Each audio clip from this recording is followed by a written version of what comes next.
aduna ko mën a juy luy wéy la aduna ko mën a juy luy wéy la dama toog ba digi joor tëdd nelaw jeex xel mi dem ci laaxira de moo wóor.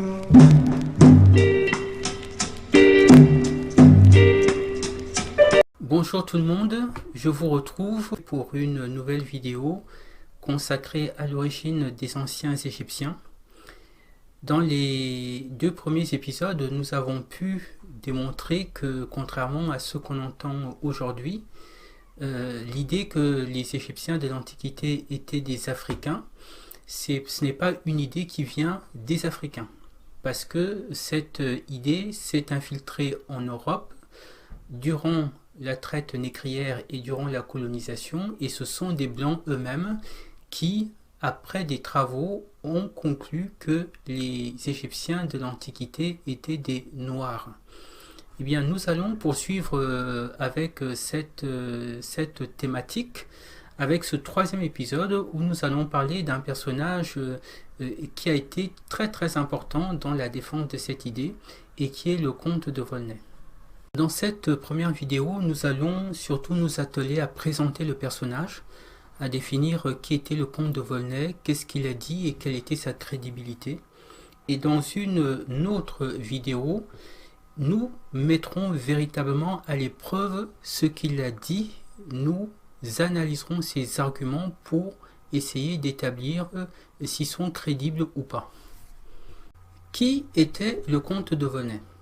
Alors, son nom est un peu long. Il s'appelait Constantin François Chasseboeuf de la Giraudet, comte de Volney. Il a été député, pair de France, membre du Sénat, le Sénat conservateur, et il a également reçu le titre de comte. Donc, c'était un éminent personnage de la société française. En 1782, parce qu'il a reçu un héritage, eh bien, il va décider d'entreprendre un voyage en Égypte et en Syrie. Donc, il va partir tout seul et il va passer 4 années là-bas à explorer l'Égypte dans un premier temps et la Syrie dans un second temps. Il va revenir en 1786 et là, il va rédiger un récit de voyage. Voilà, il va donc retranscrire ce qu'il a vu, ce qu'il a observé, ce qu'il a compris de ce voyage en Égypte. Le livre qu'il va publier, qui va paraître en 1787, c'est Voyage en Syrie et en Égypte.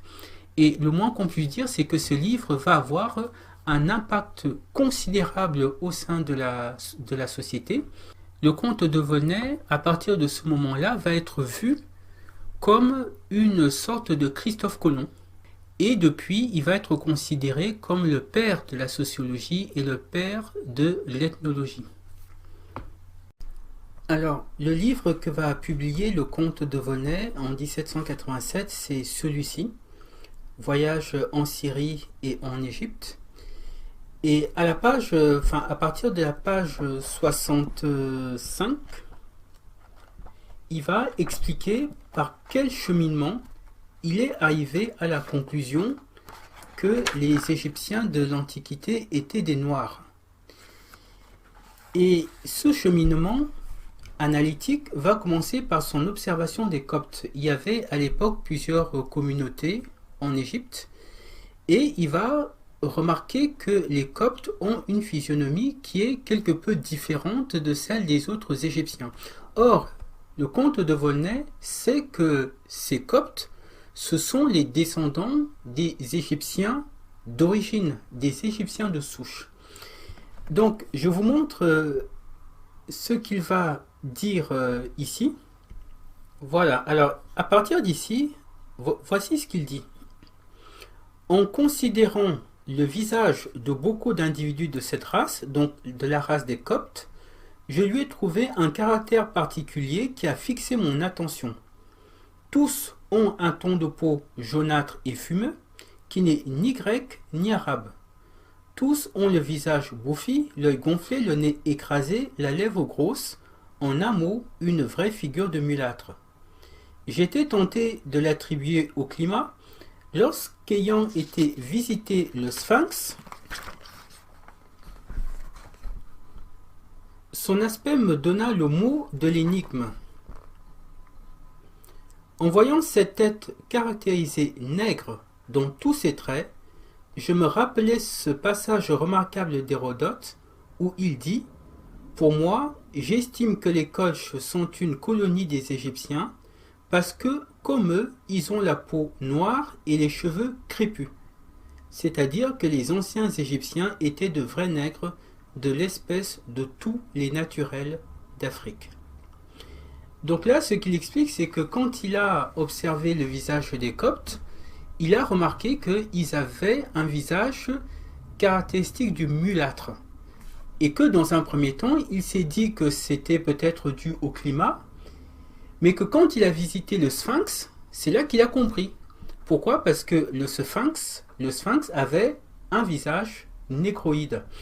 D'ailleurs, dans son livre, il va faire une représentation de ce Sphinx.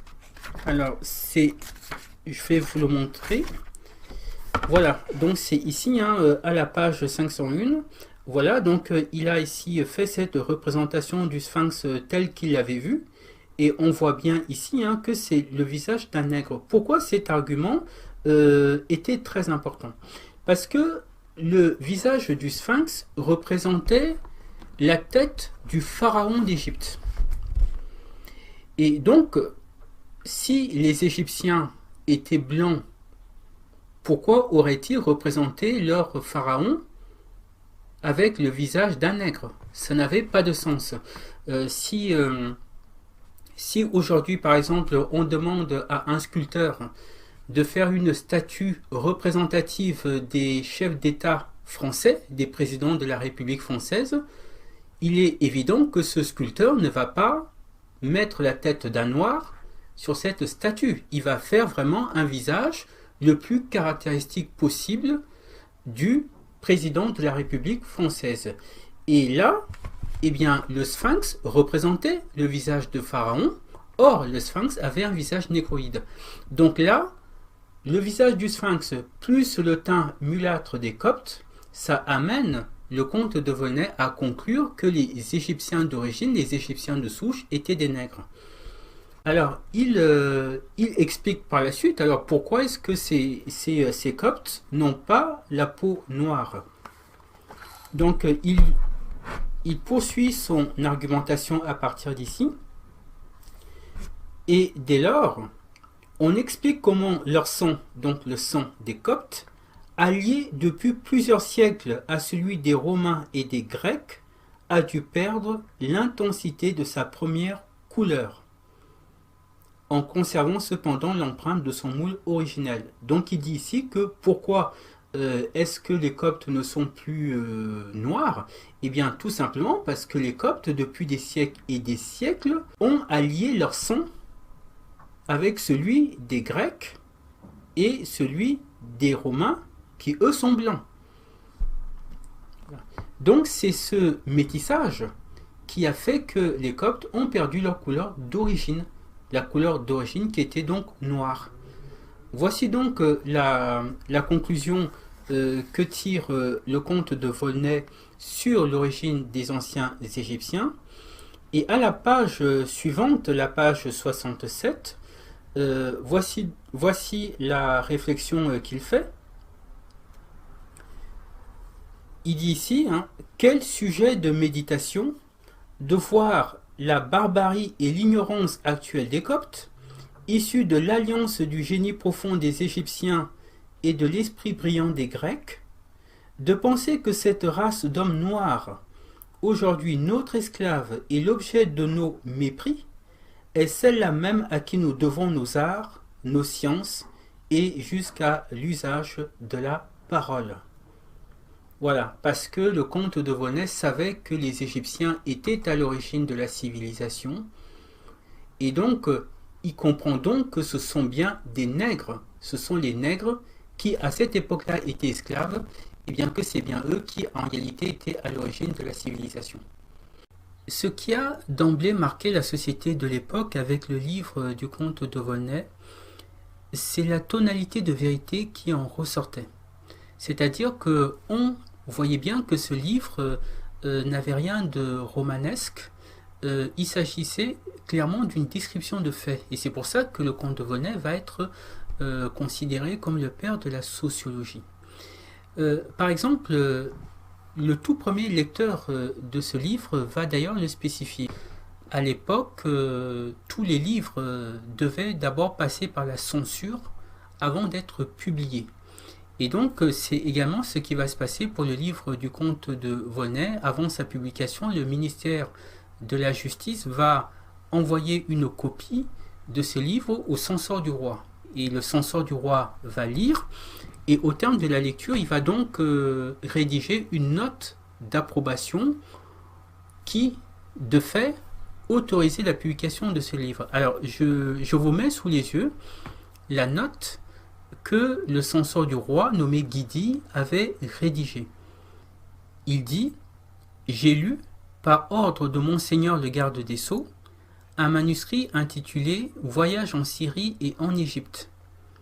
L'auteur m'a paru n'avoir rien négligé pour bien connaître les pays qu'il décrit. Je crois que cet ouvrage intéressera autant par les détails curieux qu'il contient que par le ton de vérité avec lequel il est écrit. À Paris, ce 1er février 1787. Avant même que l'on ait pu vérifier les dires du comte de Volney, ce personnage va apparaître comme quelqu'un d'autrement crédible, justement par ce ton de vérité qui émanait de son livre, par la précision des descriptions et par la qualité de l'analyse. En 1787, l'impératrice de Russie, Catherine II, va lire son livre et elle va être tellement impressionnée qu'elle va lui offrir une médaille d'or. Donc, véritablement, ce livre a marqué les esprits quand il est sorti au-delà des frontières françaises et il va être considéré comme un chef-d'œuvre du genre, c'est-à-dire des récits de voyage. Mais ce qui va vraiment valider la crédibilité du témoignage du comte de Volney, c'est que son livre va susciter des curiosités. À tel point que des personnes vont par la suite aller en Égypte pour voir les choses par eux-mêmes et pour tirer leurs propres conclusions. Et ces personnes-là, eh bien, vont confirmer tout simplement ce que disait le comte de Volney. Alors, celui qui nous rapporte ça, c'est un général de l'armée française, c'est le général Alexandre Berthier. Alors, vous l'avez là sous les yeux. Alexandre Berthier était le chef en second de l'armée française durant la période révolutionnaire et il a accompagné Napoléon durant la campagne d'Égypte. Il était son chef d'état-major. Et quand, au terme de cette campagne d'Égypte, il va rentrer en France, il va rédiger le bilan des opérations militaires. Et il va le faire au travers d'un livre intitulé « Relations des campagnes du général Bonaparte en Égypte et en Syrie ». Donc, ce livre qu'il publie en 1800, le voici. « Relations des campagnes du général Bonaparte en Égypte et en Syrie ». Et ce qui est intéressant, c'est qu'il va commencer en parlant du comte de Volney. Il commence par un avis, par publier cet avis. Et il se trouve que cet avis concerne justement le comte de Volney. Je vais vous en donner lecture. On s'est borné dans cette relation au récit des événements militaires. Les aperçus politiques sur les ressources de l'Égypte, la description de ses monuments, l'histoire des mœurs et usages des diverses nations qui l'habitent ont été traités par le citoyen Volney avec une vérité et une profondeur qui n'ont rien laissé à ajouter aux observateurs qui sont venus après lui. Alors ici, déjà, on note que le général Berthier dit que dans ce livre-là, lui se cantonne à parler des opérations militaires parce que tout le reste les aspects politiques, les aspects culturels, les mœurs, les origines, tout cela a déjà été traité par le comte de Volney. Et ce qu'il dit, c'est que après la publication du livre de Volney, des observateurs sont allés en Égypte après lui, et que ces observateurs n'ont rien eu à dire. Vous voyez, donc ils ont confirmé ce que disait le comte de Volney. Et donc il conclut ainsi: son ouvrage, donc celui de Volney, était le guide des Français en Égypte. C'est le seul qui ne les ait jamais trompés. Alors là, le général explique que le comte de Volney, c'est le seul qui n'a jamais trompé les Français. Pourquoi est-ce qu'il dit cela? Parce qu'avant le comte de Volney, il y a eu d'autres voyageurs qui sont allés en Égypte et qui ont rapporté ce qu'ils avaient vu. Sauf qu'on s'est souvent rendu compte que ces voyageurs, pour se rendre intéressants, avaient l'habitude d'enjoliver leurs récits. Voilà. Tandis que le comte de Volney, lui, s'en est tenu aux faits. C'est pour ça que le général Berthier dit « c'est le seul qui n'a jamais trompé les Français ». Et ça, on voit quand même que cette introduction, c'est quand même un hommage assez incroyable. Parce qu'on a le numéro 2 de l'armée française qui, publiquement, qui après avoir été lui-même en Égypte, valide ce que le comte de Volney avait dit dans son livre. Il va ajouter juste après: quant au monument de la Haute-Égypte, la description en sera donnée par le citoyen Dénon. Cet artiste distingué, que de sexe nommait son ami, a suivi jusqu'aux cataractes la division commandée par ce général, partageant ses fatigues et ses dangers pour aller dessiner les restes magnifiques dont ces contrées sont couvertes. Le public ne tardera pas à jouir de cette collection qui fournira aux philosophes des recherches propres à éclairer l'histoire d'un peuple célèbre, à l'ami des arts, une source d'instruction et de jouissance. Là, le général Berthier mentionne Dénon. Et c'est intéressant parce qu'effectivement, Dénon, c'était un dessinateur qui était aussi du voyage. Et Dénon a dessiné le sphinx tel qu'il l'a vu. Et le sphinx, effectivement, avait typiquement un visage négroïde. Exactement comme l'avait spécifié le comte de Volney. Le comte de Volney, avant ce livre, était déjà un personnage qui comptait au sein de la société française. Mais après ce livre, il va véritablement devenir quelqu'un d'incontournable. Il va par exemple se rendre aux États-Unis. Et là-bas, évidemment, son livre était connu et va être reçu par le président des États-Unis qui était George Washington. Et il va devenir son ami. On va même, un peu partout en France, créer des médaillons à son effigie. Par exemple, je vais vous en présenter un. Voilà, donc là par exemple, alors je ne sais pas si vous voyez bien. Voilà, donc là je vous montre par exemple un de ces médaillons. Ce médaillon que j'ai dans la main a été fait au début du 19e siècle. Donc eh bien, on voit ici le comte de Volney.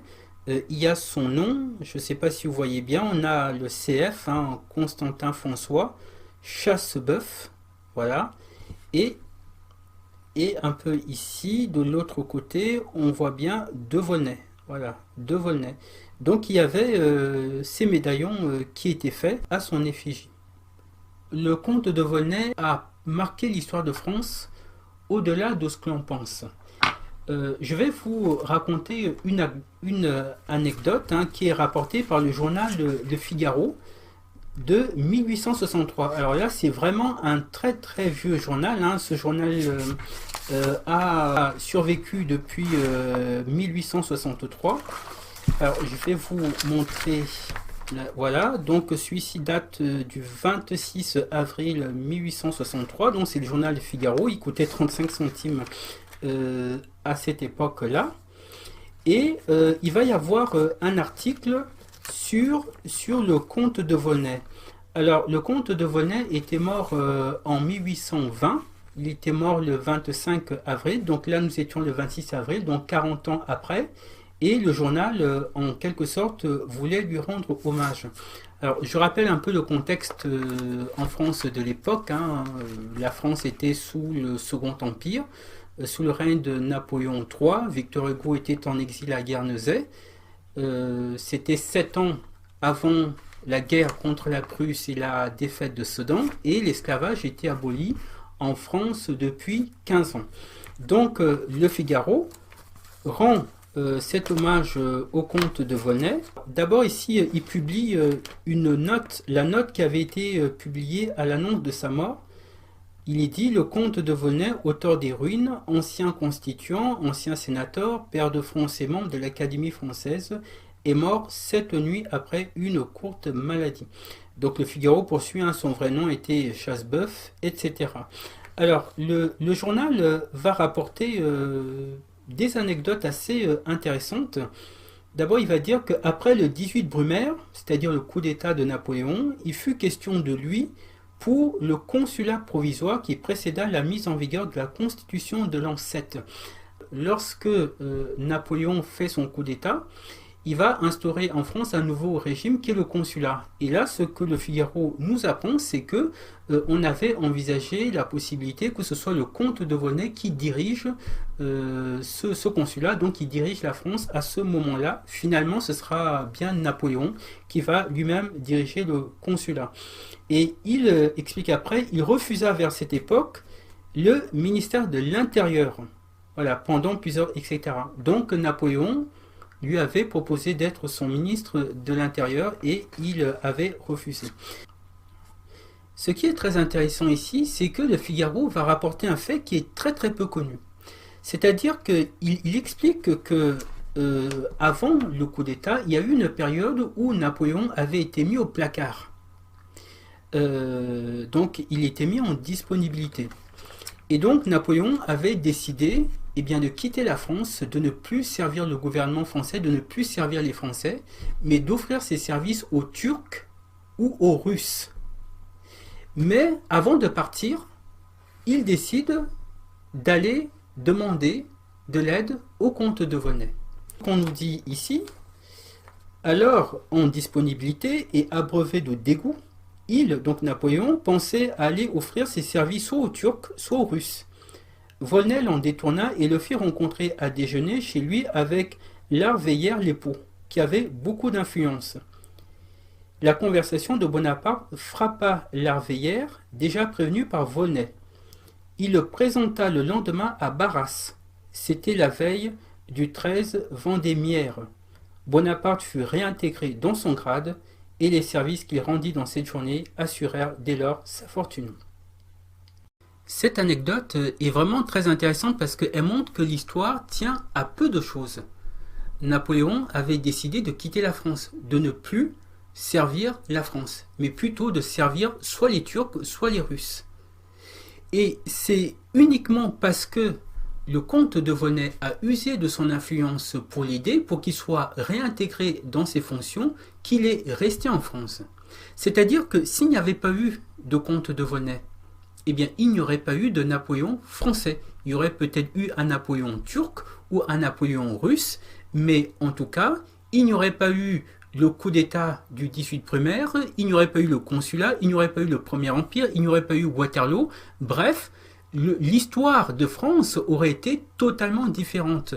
Donc on se rend compte que le comte de Volnay a joué un rôle décisif dans l'histoire de France. C'était devenu un faiseur de roi, voyez, parce que c'est grâce à lui que Napoléon a été réintégré. Mais en plus de cela, s'il n'avait pas fait cela, il n'y aurait pas eu la fin de la Révolution française en 1799. Et donc l'histoire de France aurait été totalement différente. Voici donc qui était ce personnage, cet homme qui a affirmé que les Égyptiens de l'Antiquité étaient des nègres, et son témoignage a été tellement fort que l'idée d'une Égypte d'origine nègre s'est naturellement implantée au sein de la société. Et c'est pour ça que lorsque des personnes vont commencer plus tard à contester l'idée que l'Égypte antique était africaine, eh bien ces personnes-là vont principalement cibler, attaquer le témoignage du comte de Vonnet, parce que c'est véritablement lui qui avait popularisé cette idée au sein de la population française.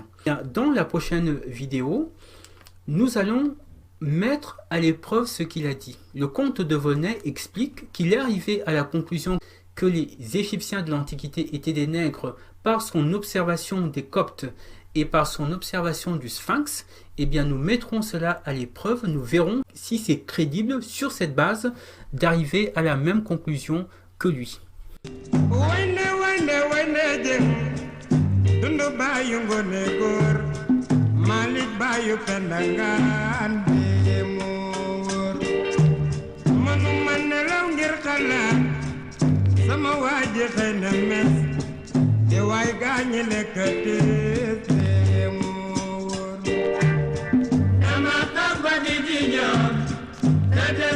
Nelaw jeex xel mi dem ci laaxira